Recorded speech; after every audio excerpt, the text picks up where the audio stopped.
Hello everyone आज এই ভিডিওটো ডিসকাশন কৰিম কেনেকৈ তোমালোকে নজনা এমসিকিউ পৰীক্ষাত লিখিব পাৰিবা। তুমি যদি এজন ক্লাস 10 ৰ ষ্টুডেন্ট হোৱা তেনেহলে তোমালোকৰ কাৰণে ভিডিওটো ইম্পৰ্টেন্ট হ'ব। তোমালোকে কেনেকৈ নজনা এমসিকিউ পৰীক্ষাত লিখিব পাৰিবা এই বিষয়ে আজি আমি তোমালোকক এই ভিডিওত ডিসকাশন কৰিম। আৰু তোমালোকক কিছুমান টিপস আৰু ট্ৰিক দিম যিবোৰ যদি তোমালোকে ভালকৈ চাই যোৱা তেনেহলে তোমালোকে নজনা এমসিকিউ পৰীক্ষাত লিখি আহিব পাৰিবা। আৰু ক্লাস 10 ৰ কাৰণে আমি বহুত video important question answer video upload কৰিলো। যদি কোনোবাই চোৱা নাই তোমালোকে জলদি গৈ প্লেলিষ্ট ভিজিট কৰি ক্লাস 10 ৰ ভিডিওবোৰ চাই লবা। তেনেহলে বলম নকৰাকৈ আজি ভিডিওটো আমি স্টাৰ্ট কৰিছো। তোমালোকক এটা এমসিকিউ চাৰিটা অপচন দিয়া থাকে যে এ বি সি ডি তোমালোকক চাৰিটা অপচন দিয়া থাকে। তো কিছুমান অপচনত তোমালোকে দেখা পাবা যে দিয়া আছে এটাও নহয় বুলি দিয়া আছে। কিছুমান তোমালোকে অপচনত দেখা পাবা যে এটাও নহয় বুলি দিয়া আছে। हाँ डी नम्बर तो दी तुम ए नम्बर एटा दिले बी नम्बर एटा दिले सी नम्बर एटा दिले डी नम्बर दी দিব তোমালোকৰ এটাও নহয়। এতিয়া তোমালোকে দেখিবা যদি তোমালোকৰ এমসিকিউত এটাও নহয় দিয়ে সেটো তোমালোকৰ একেবাৰে চান্স নাই, সেটো নহোৱাৰ চান্স একেবাৰে নাই। যদি তোমালোকক অপচনত এ বি সি ডি এনেকৈ দিয়া থাকে তেনেহলে ডি নম্বৰটো যদি দিয়ে তোমালোকৰ এটাও নহয় তেনেহলে সেই অপচনটো হোৱাৰ তোমালোকৰ সম্ভাৱনা নাইয়ে, তেনেহলে তোমালোকে সেই অপচনটো নিদিবা।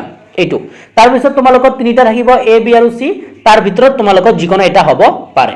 তো এইটো হল তোমালোকৰ ফাৰ্স্ট পইণ্টটো যে কি তোমালোকৰ এটাও নহয় অপচন যেটো আছে সেটো তোমালোকৰ হোৱাৰ চান্সটো খুব কম বা তোমালোকৰ নহয়। তো তোমালোকে সেইটো তোমালোকে স্কিপ কৰিবা।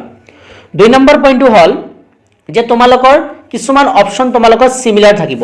তো ধৰা তোমালোকৰ এ নম্বৰ এটা অপচন দিয়া আছে 5 বুলি দিয়া আছে, বি নম্বৰ এটা অপচন দিয়া আছে 10 বুলি দিয়া আছে, সি নম্বৰ এটা দিয়া আছে 2 বুলি আৰু ডি নম্বৰ এটা অপচন দিয়া আছে -10 বুলি। তেনেহলে এই চাৰিটা অপচনৰ সিমিলাৰ অপচন কি কি বি আৰু ডি 10 আৰু -10 মানে এটা প্লাস আৰু এটা মাইনাস।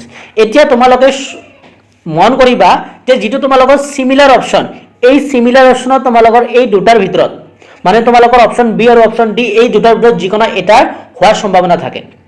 তোমালোকে অপচনবোৰত দেখিবা যে কোন দুটা তোমালোকৰ সিমিলাৰ অপচন মানে একে অপচন বুঝি পাইছা সেই দুটাৰ ভিতৰত সেই দুটা অপচনৰ ভিতৰত যিকোনো এটা অপচন তোমালোকৰ হোৱাৰ সম্ভাৱনা থাকে। সো দুই নম্বৰ পইণ্টটো হল তোমালোকৰ সিমিলাৰ অপচন দুটা অপচন তোমালোকৰ সেম থাকিব তাৰ ভিতৰত এটা হোৱাৰ তোমালোকৰ সম্ভাৱনা বেছি থাকে। তিনি নম্বৰ পইণ্টটো তোমালোকে বা ট্ৰিকটো তোমালোকে কি এপ্লাই কৰিবা নজনা এমসিকিউৰ কাৰণে যে তোমালোকে প্ৰথমে কি কৰিবা প্ৰশ্নটো ভালকৈ পঢ়িবা।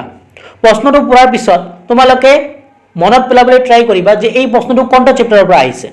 তাৰ পিছত তোমালোকে কি কৰিবা সেই কোৱেশ্চনটোৰ মেইন ওয়াৰ্ড যেটো আছে সেই ওয়াৰ্ডটো তোমালোকে চিনাক্ত কৰা।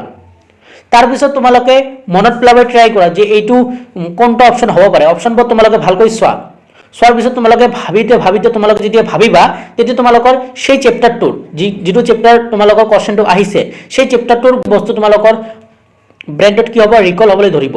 তাৰ পিছত তোমালোকে যেতিয়া অপচনবোৰ চাবা তেনেহলে তোমালোকক মনত পৰিব যে এইটো অপচন এইটো চেপ্টাৰৰ আছিল, এইটো অপচন এইটো চেপ্টাৰৰ আছিল, এইটো অপচন এইটো চেপ্টাৰৰ আছিল। তেতিয়া তোমালোকৰ এমসিকিউটো অলপ বুজা সহায় হ'ব বা ব্ৰেইনে তোমালোকক সিগনেল দিব যে এইটো হয় বুলি বা এইটো হয় বুলি, সেটো তোমালোকে লিখি আহিবা।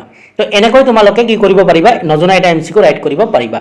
তো মই কি কলো এবাৰ সামৰাইজ কৰি গোটেইখিনি কৈ দিছো যে প্ৰথমতে তোমালোকে দেখিবা যে চাৰিটা অপচন দিয়া থাকিব, তাত তোমালোকৰ যেটো অপচন দিয়া থাকিব এটাও নহয় সেই অপচনটো হোৱাৰ সম্ভাৱনা একেবাৰে কম মানে নহয় সেটো তোমালোকে নেগলেক্ট কৰিবা।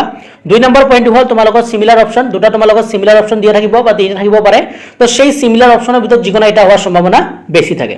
তিনি নম্বৰটো হল প্ৰশ্নটো তোমালোকে ভালকৈ পঢ়িবা, কোনটো চেপ্টাৰৰ পৰা আহিছে সেইটো বুজিবলৈ ট্ৰাই কৰিবা। তাৰ পিছত তাৰ মেইন ওয়াৰ্ড বা কিওয়াৰ্ডটো কি সেইটো বুজিবা। তাৰ পিছত তোমালোকে অপচনবোৰ ভালকৈ এনালাইসিস কৰিবা। তাৰ পিছত তোমালোকে ব্ৰেইনে যিকোনো এটা নহয় এটা সিগনেল তোমালোকক দিব। তাৰ পিছত তোমালোকে এমসিকিউটো ৰাইট কৰিব পাৰিবা। আৰু এমসিকিউ ৰাইট কৰাৰ কাৰণে তোমালোকে মেইন কৰিব লাগিব তোমালোকৰ কোৱেশ্চন প্ৰেক্টিস।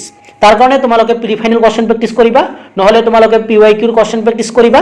তো এইটোই তোমালোকক সহায় কৰিব। তো যদি তোমালোকে এমসিকিউ ৰাইট কৰিব বিচাৰিছা তেনেহলে তোমালোকে প্ৰি ফাইনাল কোৱেশ্চন পেপাৰ আৰু তোমালোকে এছএছএলসি কোৱেশ্চন পেপাৰ প্ৰেক্টিস কৰা তেনেহলে তোমালোকে ভালেকেইটা এমসিকিউ ৰাইট কৰিব পাৰিবা। আৰু যদি কিবা এমসিকিউ তোমালোকৰ নজনা থাকে তেনেহলে এই তিনিটা মই যেটো ট্ৰিক কলো বা টিপস কলো সেইবোৰ তোমালোকে এপ্লাই কৰিবা, নিশ্চয় তোমালোকে এমসিকিউ ৰাইট কৰিব পাৰিবা। আৰু কেনেকুৱা ধৰণৰ ভিডিও লাগে তোমালোকে কমেন্ট সেকশনত কমেন্ট কৰিবা। তো আজি ভিডিও আমি ইয়াতে সামৰিছো, নতুন এটা ভিডিওৰ লগত পুনৰ দেখা দেখি হম। ভিডিওটো চোৱাৰ কাৰণে ধন্যবাদ জনাইছো।